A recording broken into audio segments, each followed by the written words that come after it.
Shalom, ita kakak, ina tua, ere butung senai, kaban nor sinai, nor dua, anak nakat, kaban opot, ingking, seluruh ya, selamat takak mencuruku, so Tuhan Yesus Kristus. Perkenalkan, pendeta Irael Bigael, apakan oi takak sama-sama belajar firman Tuhan. Pelajaran takak oloho terambil lete Matius pasal 20 ya mulai dari ayat 12 sampai dengan ayat 20. Membacakan ayat ya. Yesus mendekati mereka dan berkata, "Kepadaku telah diberikan segala kuasa di sorga dan di bumi. Karena itu pergilah, jadikanlah semua bangsa muridku dan baptislah mereka dalam nama Bapa dan Anak dan Roh Kudus. Dan ajarlah mereka melakukan segala sesuatu yang telah kuperintahkan kepadamu. Dan ketahuilah, aku menyertai kamu senantiasa sampai kepada akhir zaman." Nah, apa itu tak merenungkan khusus ya ayat ya bagian terakhir ayat ke-20 yang menyatakan, dan ketahuilah aku menyertai kamu senantiasa sampai kepada akhir zaman. Pernyataan disampaikan Yesus pada saat Tuhan akan engkel le sorga. Pada saat Tuhan akan nengkulik oleh le sorga.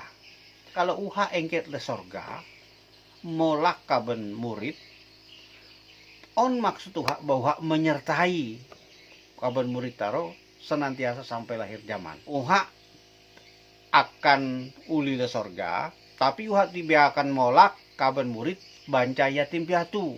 Uha akan mengirimkan penolong yang lain.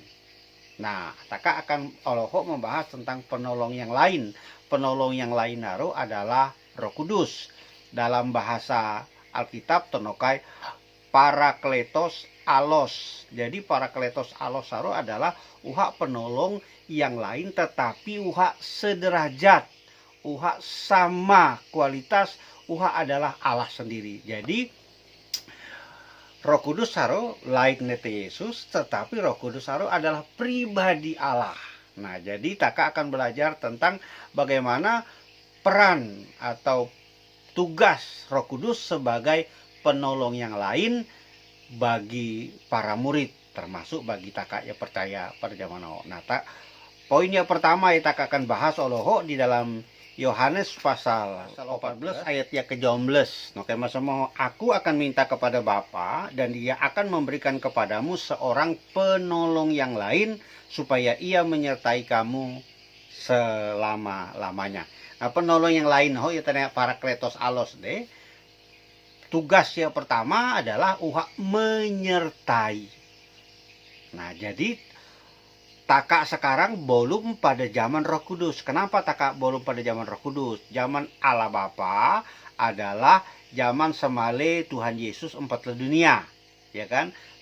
Awal sampai Tuhan Yesus empat le dunia disebut dengan adalah zaman Bapa. Lalu setelah Tuhan Yesus empat le dunia melaksanakan tugas misi penyelamatan manusia, mati di atas kayu salib, kemudian belum pada olo ya ketolu, kemudian pada olo ya ke-40 yang ke sorga, maka olo ya ke-50 Roh Kudus turun. Nah, masa Yesus nan di dunia aro disebut dengan zaman anak. Nah, ketika Roh Kudus diturunkan, maka sekarang adalah zaman Roh Kudus. Nah, taka sekarang belum pada zaman Roh Kudus. Jadi penyertaan Roh Kudus adalah menyertai taka sampai kepada akhir zaman sebagai dengan bacaan takade. Nah, oholah Allah Immanuel. Jadi oloho ya taka renungkan adalah bahwa Roh Kudus sebagai pribadi Allah menyertai taka. Jadi kaban saman Roh Kudus nan sebelum taka. Ketika taka percaya menerima Yesus sebagai Tuhan Juru Selamat secara pribadi, maka Roh Kudus saya penongko sebelum taka. Bukan hanya nongko, bukan hanya gerep sebelum taka, tapi menyertai taka. Jadi taka biar perlu takut, taka biar perlu khawatir, taka biar perlu cemas karena menyertai taka. Selalu nan bersama dengan taka. Pas taka manan sodenap nan sampai taka. Pada saat taka menghadapi persoalan-persoalan yang sulit sebelum taka, nan menyertai taka. Pada saat taka berbahagia, nan menyertai taka. Pada saat taka berduka cita, nan menyertai taka. Karena Roh Kudus nan sodoi taka. Karena adalah Allah Immanuel. Karena itu kaban saman bote susah, bote sedih. Bagian pertama taka Allah kok belajar bahwa Roh Kudus menyertai taka. Uha beau tekad molak taka. Uha selalu setia, uha selalu menjaga, uha selalu melindungi, uha selalu menyertai taka. Tuhan Yesus memberkati, nikmati penyertaan Roh Kudus sebelum taka. Shalom. Jangan lupa untuk tekan tombol subscribe dan loncengnya.